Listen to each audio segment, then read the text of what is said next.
রাজধানীতে গ্রামীণ ব্যাংকের এক কর্মকর্তাকে অপহরণ করে নির্যাতনের অভিযোগ উঠেছে। সগিবুর রশিদ নামের এই কর্মকর্তা শুক্রবার সন্ধ্যায় অপহৃত হন। রাতে মুক্তি পেয়ে মিরপুর থানায় মামলা করেন তিনি দাবি করেন আইনশৃঙ্খলা বাহিনীর সদস্য বা সরকার দলীয় লোকজন তাকে অপহরণ করে নির্যাতন করেছে। মাহমুদুল হকের রিপোর্ট। শরীরে নির্যাতনের চিহ্ন বহনকারী এই ব্যক্তি গ্রামীণ ব্যাংকের জুনিয়র অফিসার এবং গ্রামীণ ব্যাংক কর্মচারী সমিতির উপদেষ্টা।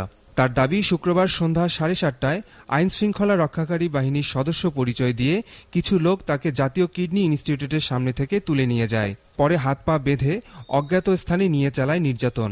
ডক্টর ইউনুস বিষয়ে উচ্চ আদালতের রায়ের পর সগিবুর ও তার সহকর্মীরা সাংবাদিক সম্মেলন করেন।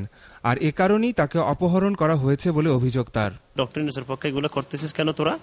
তোদের কত টাকা দিছে? সরকার বিরুদ্ধে আন্দোলন করার জন্য তোদেরকে সাহস দিছে কে? এগুলোর জন্য তোদের কাছে একজন করে সব জবাই করবো, ধরে ধরে যেগুলো আন্দোলন করবে এগুলো। এবং ডক্টর ইউনুসের বিরুদ্ধে কথা বাইর করার জন্য অনেক মারধর করছে। উনি কত টাকা দিছে, কি কি কর্মসূচি দিচ্ছে, তোদেরকে জোর করে করাইতেছে, এগুলো বলতে হবে। আমি রেকর্ডিং করবো, রেকর্ডিং করতেছে, আমার ছবিও তুললো। রাতে ঢাকা বিশ্ববিদ্যালয়ের টিএসসির কাছে তাকে ছেড়ে দেয়া হলেও অপহরণকারীরা মুক্তিপণ দাবি করে বলে অভিযোগ করেন তিনি। রবিবারের সন্ধ্যা 7টার সময় 3 লাখ টাকা রেখে আসতে বলছে। ওইটা না রাখলে আমার বাচ্চা তুলে নিয়ে যাবে, আমার বাচ্চা নাকি সব সিনে ওটা তুলে নিয়ে যাবে। সরকারি চাকরিজীবী ডিফেন্সের লোক হবে, এটা সম্ভাবনা খুব বেশি।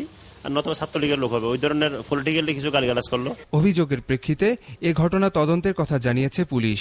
এই অভিযোগটা আমরা পাওয়ার পর তাৎক্ষণিকভাবে আমরা একজন অফিসারকে দিয়ে